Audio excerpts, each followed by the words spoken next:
درود تاجیکستان، درود مردمی تاجیکستان. گفتیم محمد سعید عبیدالله که با کار و دل با یار، ما همین دستمون با کار است، دلمون با یار.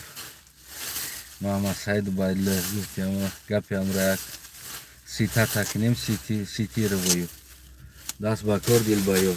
همه کسا سوزین دوستای عزیزم. یک دونای دیگه انشالله که تمام میشود. ما همینجا خیلی بگیم که نمی سلافانای امیره هوی کردیم، پیت کردیم. سلامتی خوب همه کسا. ما رو همه وقت دستمون با کارای، دلمون با وطن.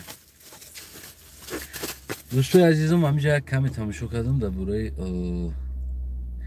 رادیوی آزادی یک پهن کرده بود است. اون چیز تنقیصی آب. ببینید دوستای عزیزم، ما افریقا را دگانیت کرده رفتیم. امروز پگاه با افریقا برابر میشیم، در حالاتی که افریقا چندین متر تای زمین آب میگیرن و ما باشه آب در روی زمین است. برف، بارون، ذخیره های آب، حوضا و گیس ها کرده ایستادن. روز دروز میگن که گیس برای ما ذخیره آب هست. از یک طرف دیگر، از یک طرف برق کار میکنیم، طرف دیگر ذخیره آب میکنیم. اما ما میبینیم در مردم ما بسیار بگیم که تنقیصی آب است، قشلوق و دیگر جو. و اگر گپ زنی مردم بگوی که مردم عزیز، یعنی که باید گپ زنیم، باید برویم، باید میگه که خدا را شکر کنین که تینجی هست. نمیبینین تینجی را میگم، خدا را شکر کنین که تینجی هست. مردم جنگ گفته یک چیز را در نظر دارن. همین دو گروه میشوند و بین خودشون میجنگن، یعنی که میکشن یک دیگر را، یارق میگیرن، تیر، تانک، توپ. در تصور مردم هم یک چیز است، جنگ. مثل همونه که کلمه اگر دوملو بگوی، مردم میموده که اتوماتیکی یک جین میویده در سرشون. اتک واقعا هم دوملو این معلم است. به زبان ما تاجیکی در برگردوندگی معلم. از کجا کلمه دوملو در ما داشیدگی است، یعنی که پهن شدگی است. یک آدم دیندار دوملو میگیم. در همون زمانی که دمو دیگر معلمای فیزیک و خیمیک دیگر چیز نبود، همین فیزیکا و خیمیا و دیگر را بگیم که همین آدمو در مدرسه ها درس میدادن، یعنی اونجا دینی بود. اما وقت بگیم که دینی بود. وای کلمه دوملو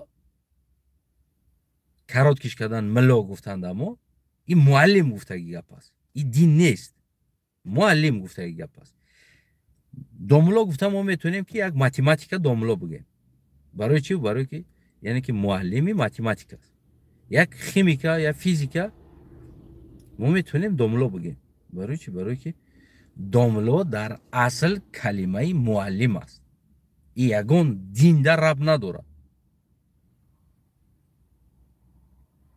بعضی انسانو دوملو بگوی که میگه تو دینا چاقا نشه، دینا گاب نزه. کاراتکی کردگیانده مغزی سری مردم ها.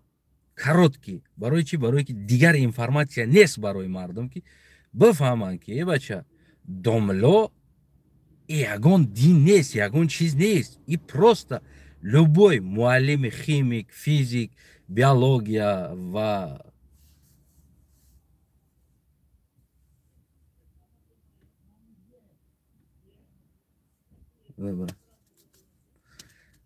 любой همین ساحه ها را میتونه که دوملو بگوی.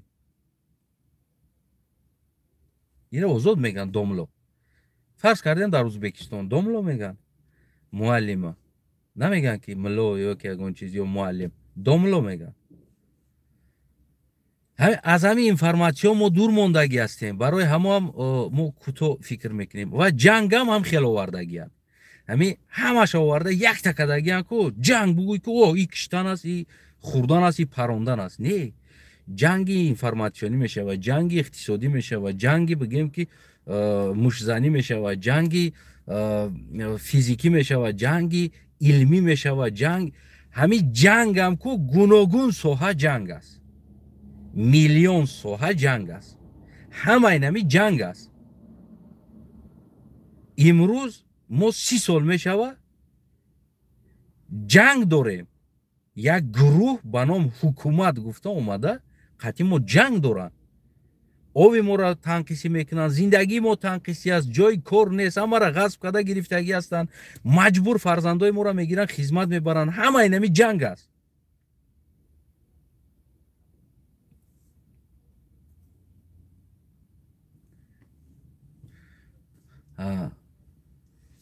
یه مینوت 5 مینوت 5 مینوت جا فایرات دوران دوستای عزیز حضورمان.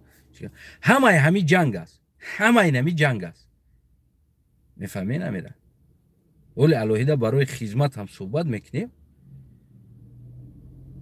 وطن مادر است، باید برای ات قرضدار ات دولجنی این چیزا که اوجه این چیزا رفتگی این نمی خیلی پسیخیچسکی قطعی ما جنگ کدگیان، پسیخولوژیا جنگ کدگی از تلویزیون اینفارماسیا نمی روزی درست که قطعی ما جنگ میکنن، مغزی سری ما را جزیر میکنن. ما پروست درست نمیفهمیم، ما درک نمیکنیم یا که فهمیدن نمیخواهیم. یک آدم بگوی ملای نه کار کرد کو تمام مردم میگه بچه تو دین گم نزا، تو دین نمیفهمی، تو باید بفهمی بعد گپ زنی را. ما دین نگفتم که درجه، ما گفتم که دوملو اینمی چیز است. اینمی کمبودیو هست که هموطنای عزیز من گفتنی داری برو بسیار دارم، وقت شوا پسون میدارم که همه امیره شما دست کانال نمیفهمونم تا قدر اینکن که شما هم بفهمین. هموطنای عزیز کوشش کنیم برای فهمیدن کنفهم کوتافهم نباشیم. و امروز جنگ داره امام علی رحمان اقتصادی. ما چقدر از آب بویمو اما مردم مثل افریقا او ندارن، مثل افریقا شدگیم. سلامت سربلند باشین دوستای عزیز. بعد با صحبت میکنیم، فکر نظراتون رو بنویسین.